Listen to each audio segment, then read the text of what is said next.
I woke up expecting sound. The kind of noise that fills a house on Thanksgiving morning. Footsteps. Cabinets opening. Someone humming while cooking. Instead, there was nothing. The silence felt deliberate, heavy, almost rehearsed.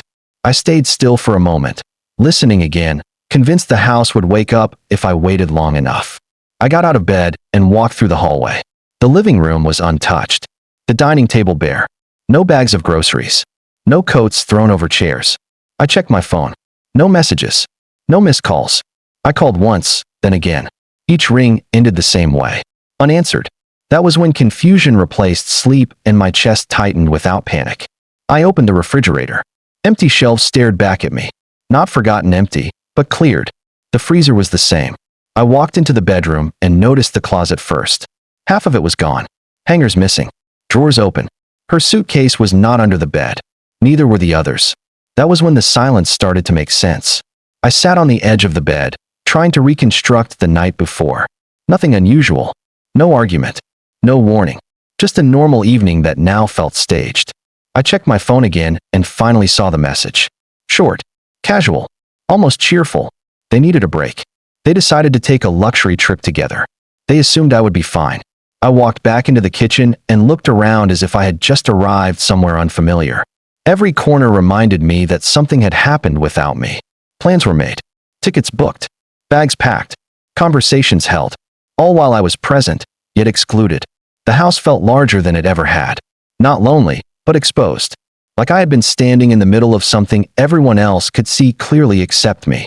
I understood then that this was not an accident or an oversight. It was a decision. At this stage of life, moments like this do not arrive loudly. They arrive quietly and settle in slowly. I did not shout or break anything. I simply stood there absorbing what absence teaches when respect is missing. Holidays reveal roles clearly. Some people are invited to belong. Others are expected to understand without being considered.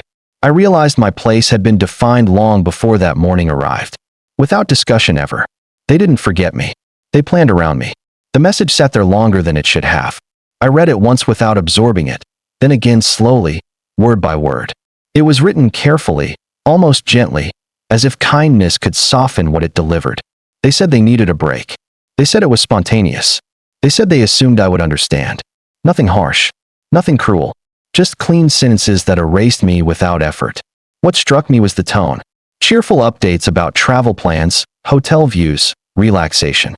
No apology. No explanation beyond convenience. My presence was treated like an accessory, something nice but unnecessary. It felt less like abandonment and more like administrative removal, as if my role had already been reclassified and no longer required discussion. I sat there and memories lined up on their own. Thanksgivings where I booked flights, paid deposits, organized schedules. I remembered standing in kitchens I did not decorate, listening to conversations I was not included in, smiling, because keeping peace felt easier than questioning my place. I was always reliable, always present, rarely acknowledged. That pattern suddenly felt impossible to ignore. There was no anger rising in me. That surprised me most. Instead, there was a calm sorting of facts. I had not been forgotten this time either. I had been evaluated, considered, then excluded with confidence. They knew I would not make noise. They relied on my habit of understanding to carry the weight of their decision. I realized how often maturity is misused against the person who has it. Being reasonable becomes permission. Being patient becomes invisibility. I had confused silence with strength for years, and they had learned to lean on that misunderstanding comfortably. This realization did not come with pain, but with a strange sense of overdue clarity settling quietly. The message did not hurt because of what it said. It hurt because of what it confirmed. I was valued for what I provided, not for being there. That difference becomes clearer with age, when tolerance runs out before time does. Silence answered questions I avoided asking myself for years alone. I put the phone down without replying. Not as punishment, as acknowledgement. Some truths do not require confrontation to be accepted. They only require honesty with oneself. I finally understood that this moment was not sudden. It was simply the first time the mask slipped completely. Understanding is what they counted on. Respect never was. Thanksgiving morning passed without ceremony. Noon arrived quietly, then afternoon, and the house remained unchanged. I set the table anyway. One plate, one glass, One chair pulled out, not out of hope, but out of habit formed over decades of showing up even when presence felt optional. I sat down slowly and looked around the empty room. The silence was not dramatic. It was settled, almost respectful. No anger moved through me. No self-pity followed. I simply noticed details I usually ignored when the room was full. As I ate, memories surfaced without effort. Holidays where I arrived early and left late. Where I paid bills, carved turkeys, fixed problems quietly. Laughter filled the space, but rarely circled back to me. I was there, yet somehow positioned outside the moment. This stage of life teaches restraint. You stop dramatizing disappointment and start studying patterns. I realized how often I adjusted myself to fit rooms that never adjusted for me. How being dependable became my entire identity. Useful, but replaceable. Present, but unnoticed. I did not feel sorry for myself. I felt alert. Solitude stripped away excuses and left facts behind. No noise to soften them. No faces to distract me. Just time and clarity sharing the same space for once. The meal ended, but I stayed seated. I understood that this table reflected more than one holiday. It reflected years of acceptance without return. Years of presence mistaken for obligation. Seeing it clearly did not wound me. It steadied me. When evening approached, I cleared the table slowly. Not with sadness, but intention. This quiet holiday had done its work. It showed me the cost of being endlessly accommodating. It showed me where I had disappeared. I stood alone in the kitchen afterward, aware that something had shifted without noise or conflict. The absence across that table had spoken with precision. It marked the difference between being included and merely expected. That moment did not harden me. It clarified me. I saw my role as it was, not as I hoped it might be. Growth at this age is rarely loud. It arrives through still moments that remove illusions gently, leaving responsibility and choice behind. That table showed me something I avoided for years. I finally accepted that clarity hurts less than confusion, and dignity begins the moment you stop pretending not to notice patterns anymore in your life.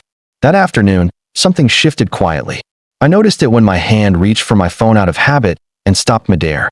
No calls were made. No messages sent.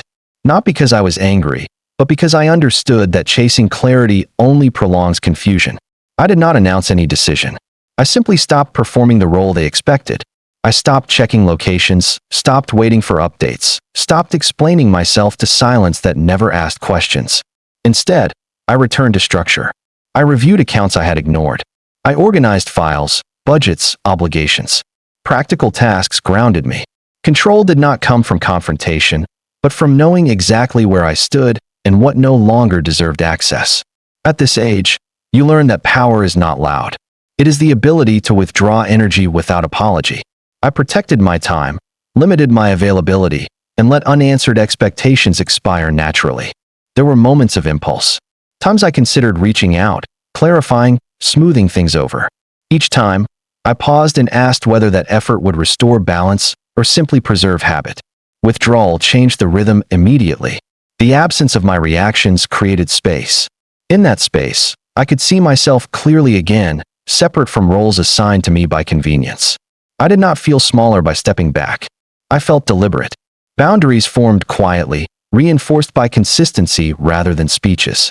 I learned that respect often arrives only after access is reduced. That day was not about punishment or distance. It was about alignment. I chose to stop offering explanations to people who benefited from misunderstanding me. Nothing outward changed immediately, yet internally everything had. I slept better that night. Not because problems vanished, but because I was no longer negotiating my worth with silence. This shift did not require approval. It required discipline. Choosing stillness over reaction gave me back control I had surrendered slowly over years of convenience and compromise. This was the first decision I made without seeking agreement. No explanation sent. No reassurance offered. Just a quiet reset. For the first time, my actions answered questions my words never could. And that realization settled deeper than any conversation ever had between us in years alone. I did not become distant. I became selective. At this point in life, energy is currency. I stopped spending it where returns were absence. Silence is not retreat when it is intentional. Silence isn't weakness when it's chosen. The photos appeared without warning, sliding into my screen between emails and notifications. Bright smiles, raised glasses, airport lounges, ocean views. Everything framed perfectly. I scrolled slowly, not to search for pain, but to observe what distance feels like when it replaces expectation. I noticed how calm I remained. No tightening in my chest. No anger. Just a mild detachment, as if I were watching strangers enjoy a life that no longer involved me. The absence of emotion surprised me more than the images themselves. I understood then that something essential had already disconnected. Their happiness looked polished, but it felt light. Champagne flutes clinked, designer rooms glowed, laughter filled captions. Yet nothing in those images showed grounding or depth. It was movement without anchoring, celebration without awareness. I did not resent it. I simply saw it clearly. As I kept scrolling, another realization formed. The comfort they enjoyed had always arrived quietly through me. The planning, the payments, the stability that made spontaneity possible. I had never demanded recognition for it. I believed contribution was enough. Seeing the images reminded me how invisible that source had been. This understanding did not carry bitterness. It carried precision. I saw how easily people step away from foundations they never had to build. How enjoyment feels effortless when someone else absorbs responsibility. Distance made the pattern undeniable. I closed the app and returned to my day. The contrast stayed with me. Their world was full of motion, mine of intention. I was not missing out. I was standing still long enough to notice what lasts and what dissolves under pressure. Later that evening, I reflected on how easily some people leave situations that no longer serve them, convinced they can always land softly. They rarely consider what happens when conditions change or support shifts. That awareness grows with age, not comfort. I sat aware that independence is tested not by abundance, but by absence, and some discover late what stability costs over time. The photos did not wound me. They clarified me. They showed me that fulfillment built on unacknowledged effort cannot hold weight forever. Luxury without gratitude is fragile. Smiles without roots fade quickly. I put the phone away and felt grounded in my space. What I gained that day was not distance from them, but closeness to reality. People who leave easily rarely know how to stand when things shift. The first call came late in the afternoon. I noticed the screen light up on the table while I was sorting paperwork. Her name appeared, familiar and urgent, yet strangely distant. I watched it vibrate until it stopped, feeling no rush to respond, only awareness that something had shifted. A few minutes later, another call followed, then a message asking if everything was fine. The tone was casual, but the timing revealed concern. Confusion hid beneath politeness, and curiosity masked unease. I set the phone face down and returned to what I was doing. This was unfamiliar territory for them. I had always answered, always available. Years of consistency had trained them to expect immediate response. Silence now felt loud, not because it was aggressive, but because it broke a pattern they relied on. I did not ignore the calls to teach a lesson. I ignored them to protect focus. My attention was no longer open access. I chose to finish tasks, review plans, and maintain routines without interruption.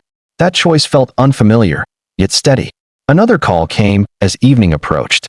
This time the message carried urgency, softened by concern. I read it once and placed the phone back down. Availability had never been negotiated before. It had simply been assumed. Not answering created tension, but it also created space.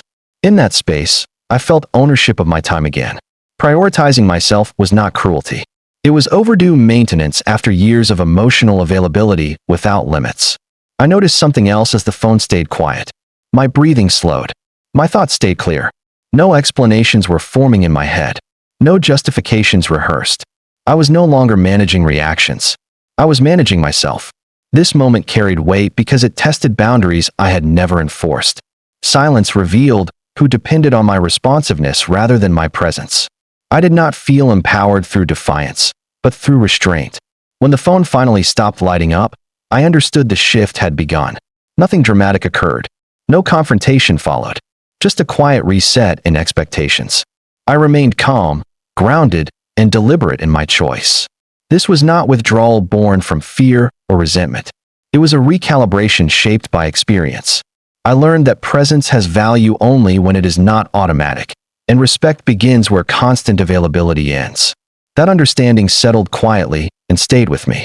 Access isn't guaranteed just because it existed yesterday. They returned a few days later, luggage rolling across the floor, voices filling the house again.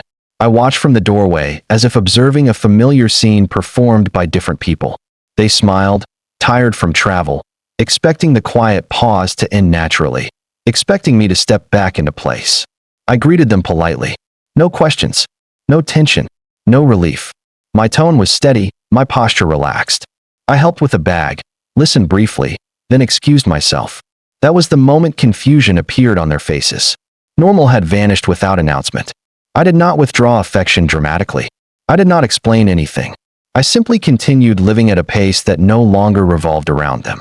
Politeness replaced availability, and distance replaced habit. Over the next hours, they tested the space carefully.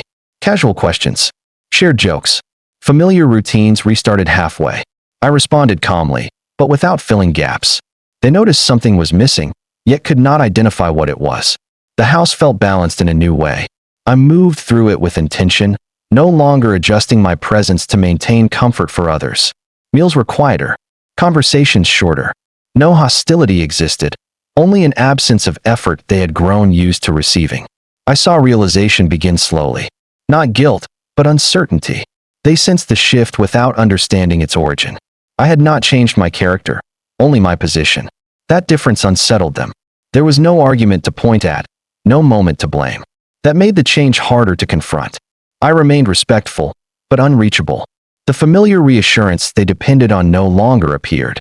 Days passed, and the tension settled into silence.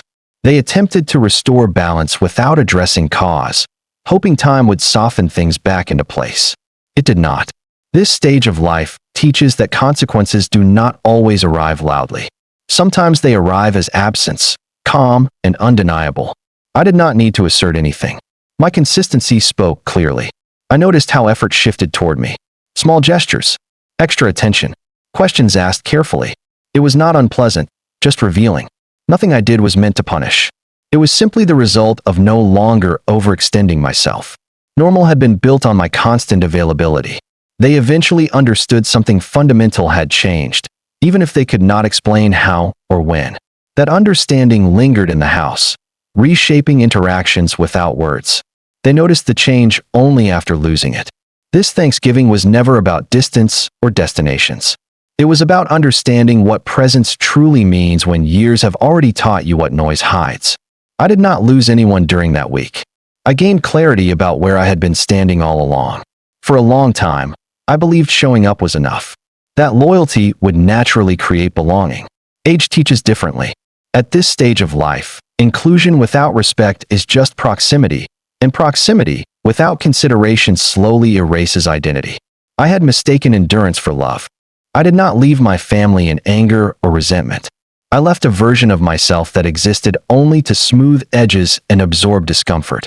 That role had required silence, patience, and constant availability. Letting it go did not fracture anything real. It exposed what depended on imbalance. What followed was not revenge or triumph. It was alignment. I reclaimed routines that supported me, boundaries that protected me, and time that belonged to no one else by default. Peace arrived not because problems disappeared, but because I stopped negotiating my worth quietly. This lesson did not arrive loudly or dramatically. It arrived through absence, reflection, and restraint. It required no confrontation to be understood. The quiet was enough. In that stillness, I recognized how often maturity is exploited under the assumption it will never push back. There is a moment in adulthood when you realize that being chosen matters less than being valued. Inclusion loses meaning when it demands self-erasure. Dignity becomes non-negotiable because time becomes finite and energy intentional. I did not need apologies to move forward. I needed acknowledgement from myself. I needed to see clearly that respect is not measured by how often people reach for you, but by whether they consider you before making choices that affect your place. Thanksgiving passed, but the lesson remained. It reshaped how I listen, how I respond, and how I allow access. I no longer confuse silence with strength or availability with importance. Those assumptions cost too much over time. Life after 40 simplifies priorities. You stop collecting people and start protecting space. You choose depth over noise and consistency over convenience. That holiday revealed what balance truly looks like when self-respect finally outweighs habit. This was never about a trip. It was about presence. People who value you don't test your absence. They protect your place.